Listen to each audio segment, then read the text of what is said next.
She was born in 1910 in a small town called Skopje, then part of the Ottoman Empire, a place where empires crumbled and borders shifted like sand. Her parents named her with a word that, in Albanian, means little flower. But this child would grow to become one of the most towering figures of the 20th century. Her birth was not announced in the newspapers. No one knew that this girl, this little flower, would one day etch her name forever into the annals of human history. She grew up in a home where faith was breathed in every moment. Her father died suddenly when she was only 8 years old, leaving the family in grief. But her mother, a woman of quiet strength, taught her that life had a purpose greater than wealth, comfort, or personal safety. She whispered in her ears, "When we do good, we must do it like a drop in the ocean. If the drop is not there, the ocean will be smaller." But this girl's childhood was not a fairy tale. Early on, she experienced loss. Early on, she witnessed suffering. Early on, she understood that the world was a place where not everyone had enough to eat, and not everyone had a safe home. While other children played, she observed. While others laughed carefree, she pondered. There was something in her heart that she could not ignore, the pain of others. At the age of 12, during a pilgrimage to a shrine in Letnis, something profound awakened within her. It was not a thunderous voice from the heavens. It was not a dramatic vision. It was something much more subtle, much more powerful, an absolute certainty. She realized in that instant that her life, all of it, would only make sense if she could serve God by helping others. It was not a fleeting idea. It was a conviction that burned in her chest like a fire that would not be extinguished.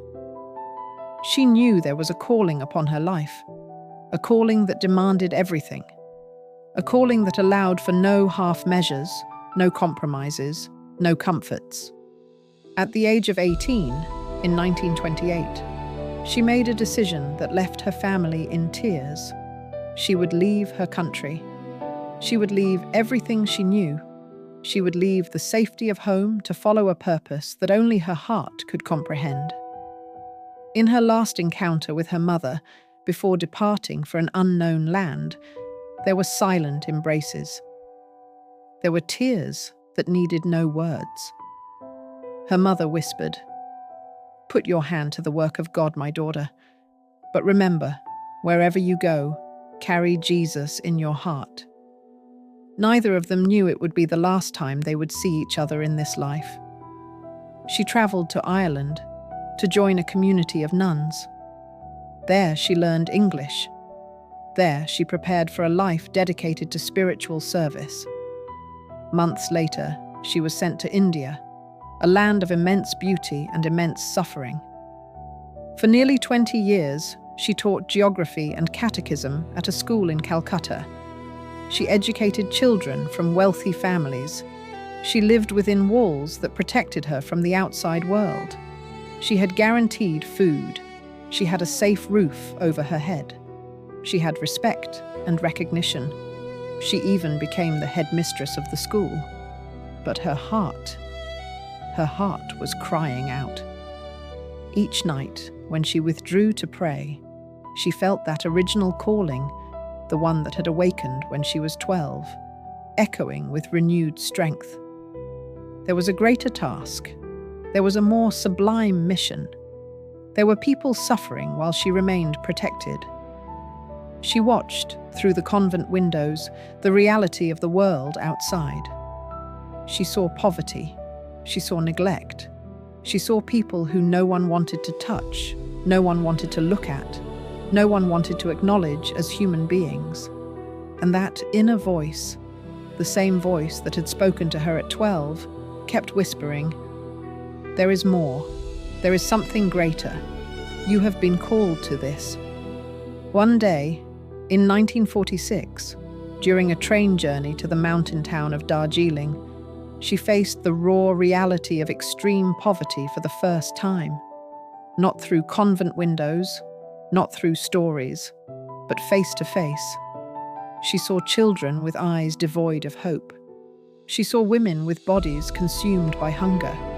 She saw men lying on the streets, forgotten, as if they were discarded waste. She saw the sick with open wounds, no one approaching, no one touching, no one recognizing their humanity.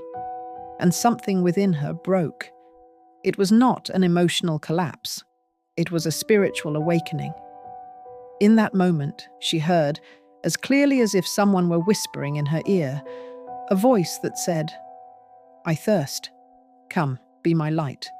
Abandon your safety and go serve the poorest of the poor." She understood, in that instant, that Jesus was in those suffering bodies on the streets, that every abandoned person was Christ himself asking for help, that serving the poor was not an act of charity, it was an encounter with the divine. She remembered the words she had read so many times in the scriptures. "I was hungry, and you fed me. I was thirsty, and you gave me drink. I was a stranger, and you welcomed me. Whatever you did for the least of these, you did for me." She realized that these words were not merely religious poetry. They were a direct calling, a commandment, an absolute truth. But when she announced her intention to leave everything and descend to the streets to serve the poor and dying, she faced resistance she had not anticipated. There was a hierarchy. There were rules. There were structures that did not understand or accept what she wanted to do. There was a greater power opposing her calling. "You are mad," they said. "You are abandoning your vocation. You are dishonoring the institution. No one does this. No one leaves safety to live among the poor." For 2 years, she fought. She wrote letters to bishops. She pleaded with church authorities. She faced rejection after rejection. Some called her naive. Others said she was throwing away a promising vocation. She was told to wait, to be patient, to reconsider.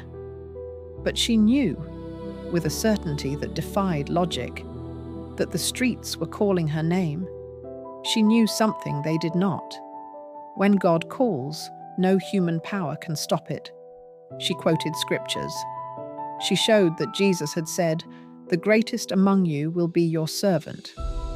Just as the Son of Man did not come to be served, but to serve, and to give his life as a ransom for many. Finally, in 1948, after a struggle that tested her faith to its limits, she received permission. It was not easy. It was not quick. But God's will prevailed. She stepped out for the last time from that safe place.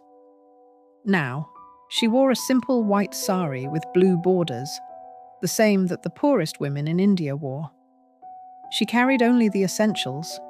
She had almost nothing in material terms, but she had everything in spiritual terms.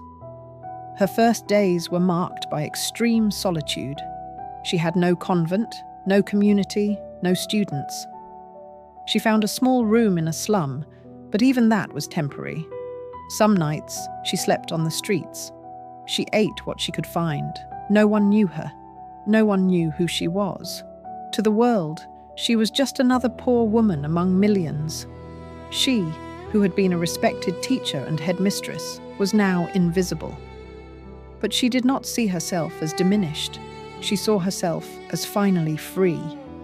But she began to do what her heart was called to do: gather the abandoned. She found a woman dying in the street, her body ravaged by illness and neglect, half-eaten by rats.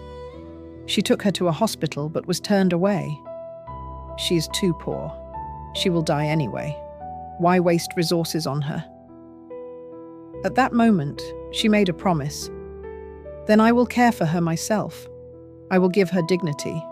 I will recognize that she is human, that she matters, that she is loved. She sat with that woman on the street. She cleaned her wounds. She held her hand. And when the woman died, she was not alone. She died knowing someone cared. And thus it began. One woman, then another, then more, then dozens, then hundreds. She created a place, a shelter, where the dying could pass away surrounded by love, where they could be touched, where they could be recognized as children of God, not as discarded waste. She called it Nirmal Hriday, place of the pure heart. She personally collected the sick from the streets. She carried them in her arms when necessary. She washed their wounds. She whispered words of love into their ears. She held their hands as they departed for eternity, because she had understood the deepest truth. Whatever you did for one of the least of these brothers and sisters of mine, you did for me. What began with one woman alone on the streets transformed into a movement that would cross continents. Her work grew. Her hands multiplied. Others, touched by her compassion, joined her. She founded an organization dedicated to serving the poorest of the poor, the missionaries of charity. There was no glamour. There was no public recognition. There was only hard work, unconditional love, and unwavering faith. Decades passed. Her work expanded to 130 countries.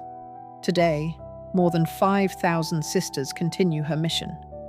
Millions of people were touched by her hands or by the hands of those she inspired.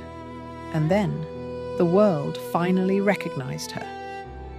In 1979, she received the Nobel Peace Prize, one of the highest honors humanity can bestow. When asked what she would do with the prize money, she simply replied, "I will give it to the poor." But she never sought fame. She never desired recognition. She only wanted to serve. She only wanted to love. She only wanted to fulfill that calling that had awakened within her at 12. Her name was Mother Teresa of Calcutta. She died in 1997, at the age of 87, still serving, still loving, still touching the untouchables. In 2016, the Catholic Church canonized her, officially recognizing her as Saint Teresa of Calcutta. But her true legacy is not in awards or titles. It is in every child fed. It is in every sick person cared for. It is in every individual who died knowing they were loved. It is in the living proof that one single person, moved by genuine love, can change the world. Friends of Moments of Peace, the story we have just shared reminds us of a truth that the world tries to make us forget. True greatness lies not in what we achieve, but in what we give. Mother Teresa began with nothing, just a heart full of love and the courage to follow a calling that no one else understood. And you? What is the calling your heart hears? Perhaps it is not to leave everything and live among the poor. But surely there is someone close to you who feels invisible. A neighbor who lives alone. A colleague who never seems to smile. An elderly relative who has not received a visit in months. Reach out, not with advice, not with solutions, just with presence. A visit, a cup of tea, a simple question. How are you, really? That is how we become, in our own small way, a pencil in God's hand. Remember the words she lived by. We cannot all do great things, but we can do small things with great love. Today, do one small thing with great love, because that is how we change the world, one drop of love at a time. That is how we recognize the divine in the poor, in the sick, in the forgotten. If this moment of peace touched your heart, share it with someone who needs inspiration. Leave a like and subscribe to the channel for more stories that nourish the soul. Until the next moment of peace.